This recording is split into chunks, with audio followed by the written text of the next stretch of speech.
আমরা এই মুহূর্তে আছি উত্তরা জসীমউদ্দিন। যে গাড়ির ভিতরে কোনো অবৈধ বা কেউ যাচ্ছে কিনা বা কেউ পলাতক হচ্ছে কিনা সেটাও তারা পর্যবেক্ষণ করতেছে। আপনারা দেখতে পাচ্ছেন যে একটা গাড়ি, এটা খুব দামি একটা গাড়িকে তারা গ্লাস খুলে এবং ব্যাগডালা খুলে তারা তল্লাশি করছে যে কোনো ধরনের অবৈধ আছে কিনা।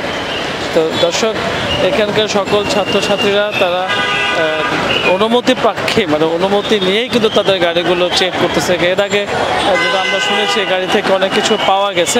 উত্তরায় জসীমউদ্দিনের যে স্থানটা আমি আছি দাঁড়ানো, একটা চার রাস্তার মোড়, যেটা উপরে যে ব্রিজের নিচে আছি আমরা, তো সেইখানে সকল ছাত্রছাত্রী এবং যারা আছেন এখানে তারা সবাই গাড়িকে নিয়ম মতে, যাতে করে কেউ অবৈধভাবে গাড়ি না চালায়, এবং চার লাইনের যে ব্যবস্থাটা, চার লাইনের ব্যবস্থাটাও কিন্তু তারা যে কোন লেনে যে কোন গাড়ি চলাচল করবে সেটাও তারা দেখিয়ে দিচ্ছেন।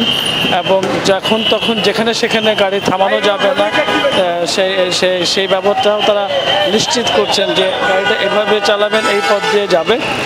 আর এখানে অনেক লোক আছে বা অনেক পরিবারের গার্জিয়ানরাও আছে, তারা খাবার পানি বিভিন্ন কিছু দিয়ে এই ছাত্রদের সহযোগিতা করছে।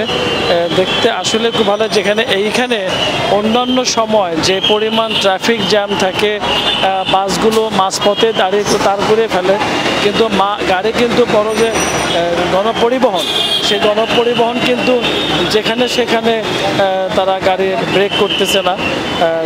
যারা যাত্রী আছে, যাত্রীদের যেখানে ইচ্ছে সেখানে নামাচ্ছে না, এবং যেখান থেকে শুরু করছে সেখান থেকে যাত্রীদেরকে গাড়িতে উঠাচ্ছে না। নিয়মে রেখে কিন্তু তারা তাদের কাজগুলো করতেছে, যেটা আপনাদেরকে দেখালাম যে এখানে গাড়ি আটকানো হয়েছে এবং অনেকে খাবার কোনো কিছু দিয়ে সহযোগিতা করছে। এখানে স্কাউটের ছেলেরাও এখানে আছে, মাদ্রাসার যারা শিক্ষার্থী আছে তারাও এখানে কাজ করতেছে একসাথে। তাদের যে লক্ষ্য, তারা যে আন্দোলন করে এই দেশকে স্বৈরাচারের পতন করে স্বাধীনতা অর্জন করেছে, হেলমেট ছাড়া কোনো আহরিকে গাড়ি চালাতে দিচ্ছে না। তাদেরকে ফাইন হিসাবে, যেহেতু তাদের কাছে সরকারি ট্রাফিক সার্জেন্ট যে মামলাটা প্রদান করে, সেই মামলা প্রদানের কোনো কাগজপত্র না থাকাতে তারা কিন্তু আজকে আপনি বলেন, আপনি যে হেলমেট ছাড়া আছেন, কাজটা কি ঠিক হয়েছে? আপনার এর জন্য কি আপনার পানিশের প্রয়োজন আছে কিনা বলেন তো ভাইয়া? আপনি নিজে নিজ দায়িত্বে একটা পানিশ নিয়ে যান। এই জায়গায় 30 মিনিট পর্যন্ত বিরতি রেখে তারপরে যাওয়ার একটা নিয়ম আছে, এখানে রেস্ট করে তারপরে চলে যাবেন। হ্যাঁ, এটা আপনার জন্য একটা পানিশমেন্ট হিসাবে দিচ্ছি আমরা। হ্যাঁ, এরপরে থেকে যখনই আসবেন ইনশাল্লাহ আশা করবো আপনারা হেলমেট নিয়ে আসবেন। হ্যাঁ, আমরা আপনাদের সুবিধার জন্য কাজ করতেছি, আপনারাও আশা করি আমাদের সাথে কোঅপারেট করবেন। হ্যাঁ, থ্যাংক ইউ ভাইয়া, বসেন, রেস্ট করেন। এই যে ছাত্ররা যে কাজটা ট্রাফিক থাকলে তো অবশ্যই আপনাকে এখন মামলা যে জরিমানা সেটা কিন্তু দিত। আর তারা যেটা বললো আপনাকে 30 মিনিট এখানে অপেক্ষা করতে হবে, সেক্ষেত্রে আপনি কি মনে করেন আপনাকে খারাপ হচ্ছে না ভালো হচ্ছে? মানে আমাদের স্টুডেন্টরা যারা করতেছে এটা অবশ্যই ভালো, কারণ এই মুহূর্তে বাংলাদেশে কোনো পুলিশ নাই, সেনাবাহিনীর সংখ্যা থাকলেও সেটা অনেক কম। এই মুহূর্তে আমাদের স্টুডেন্টরা যে ঘর ছেড়ে রাজপথ আসছে, ট্রাফিক নিয়ন্ত্রণ করতেছে, প্লাস আনুষঙ্গিক কার্যক্রম এরা করতেছে, এটা অনেক ভালো একটা কাজ। একটা তো বিষয় ক্লিয়ার হলো যে আমরা তো অনেক সময় যেটা পূর্বে শুনে থাকি এবং দেখছি অনেক জায়গায় যে একটু ঘুষ দিলে কিন্তু ছেড়ে দিত, এখানে কিন্তু সেই সিস্টেমটা নাই। এক্স্যাক্টলি ওরা তো সত্যের পথে, সত্যের জন্য আজকে এত বড় জয় বাংলাদেশের অর্জন হলো। এটা তো নিতান্ত একটা ভালো কাজ। ধন্যবাদ আপনাকে।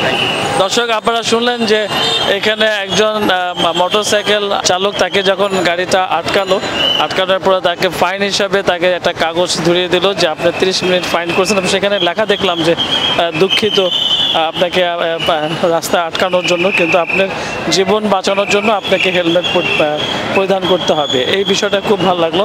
এখানে আরও একটি গাড়ি আটকানো হলো, যে গাড়িটাকে এখন তারা চেক করবে। দর্শক, কিছু অবৈধ জিনিস আছে কিনা বা কোনো কিছু আছে কিনা বা কোনো ধরনের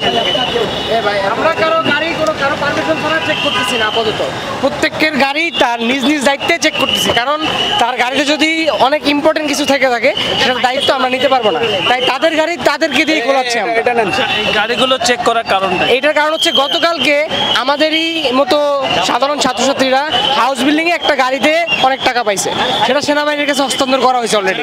এই জন্য আমরা বহন করা হয়, হ্যাঁ গাড়িতে অবৈধ মালামাল বহন করা হয়। মূলত এই জন্যই আমরা চেষ্টা করতেছি যে এই গাড়িগুলো একটু ভালোভাবে চেক করি। আমরা চাচ্ছি দেশটা দুর্নীতিমুক্ত করার জন্য কেউ যাতে অবৈধ উপায়ে কোনো রকম বিশৃঙ্খলা সৃষ্টি না করতে পারে, সেই জন্য আমরা এই চেকিংয়ের ব্যবস্থা করছি। আমরা আবারও আপনাদের গণমাধ্যম যারা আছেন তাদের সাথে সম্পৃক্ত হয়ে আমরা সবাইকে বলতে চাই, সামরিক অসুবিধার জন্য আমরা হাত জোর করে ক্ষমা প্রার্থনা করছি, কিন্তু এটা আপনাদের সুবিধার জন্য। ধন্যবাদ। কিছুক্ষণ আগে একটা চোর ধরা হয়েছে, ওর কাছে অনেক কিছু ছিল, হ্যাঁ, ও দৌড়ে বলা যাচ্ছে আমরা সবাই দৌড়ে, হ্যাঁ চোর, ছিচকে চোর, এরকমই ছিচকে থেকেই আমাদের 5-6টা একসাথে এই বড় ধরনের একটা ঘটনা ঘটায়। তো আমরা চাই এগুলো যেন না ঘটে, আমরা ভালো থাকি, সবাই ভালো থাকুক, দেশবাসী ভালো থাকুক, এটাই আমাদের আশা, এটাই আমরা প্রত্যাশা করে রাস্তায় আজকে। ধন্যবাদ। দর্শক, আপনারা শুনলেন যে ছাত্রদের মুখের কথা যে এখানে অনেক গাড়িতে অবৈধ মালামাল আছে কিনা, যে তারা বললো যে গত 2 দিন আগে এখান থেকে টাকা পেয়েছে অনেক, সেটা আর্মির কাছে সমর্পণ করছে, এবং এখানে আজকেও তারা নাকি এখানে একটা চোরের কাছ থেকে অনেক মালামাল অনেক কিছু তারা জব্দ করছে। প্রশাসনের মানুষ যখন কাজ করবে তারা যাতে মানে কোনো প্রকার ঘুষ টুস ছাড়া সবসময় সলিডভাবে কাজ করে, আমরা এটাই চাই। ঘুষ এবং দুর্নীতি থেকে তারা মুক্তি চায় এই বাংলাদেশকে, যেটা তার মতামত।